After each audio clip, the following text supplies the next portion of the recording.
was absolutely incredible. Some thought it was the end of the world, a giant meteor exploding over Russia with the power of an atomic bomb.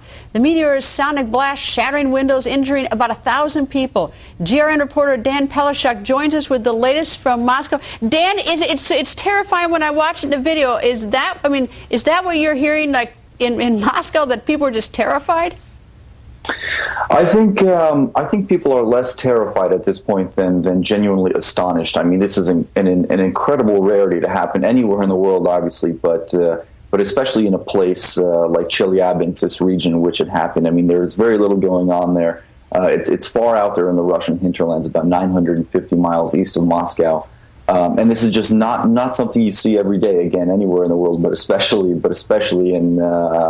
far-flung Russia. So I think people were more astonished to have this kind of sight kind of pop out on their morning commuter as they were making their way to work, rather than terrified. At first they were, but once they realized what had happened, and once they realized that I think that all was for the most part okay, I think it was more just kind of astonishing. What's so interesting is that we have so many videos available to us. It's though everybody had a video camera taking care of it. Why all the video on the dash cams? I hear all sorts of stories why that may be.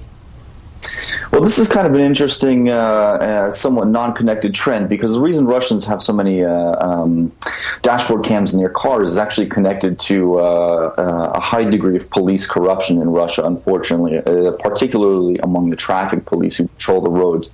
Now, they're very often in a place to solicit bribes, and these dash cams are actually placed on drivers' dashboards in an effort to discourage cops from soliciting bribes, from using any sort of intimidation. And this is very much kind of a grassroots effort thing that's been happening. So the reason you see these cameras is because people are using them as a method to kind of get their own hold on police corruption, or rather control it a bit more. And so what you have is this inadvertent effect of having captured this really remarkable phenomenon. So many different, one side from another side. So it's a very fascinating kind of view of this event. Well, the good news is that no one was killed. A lot of people were hurt, but good news, no one was killed. Dan, thank you. Thank you.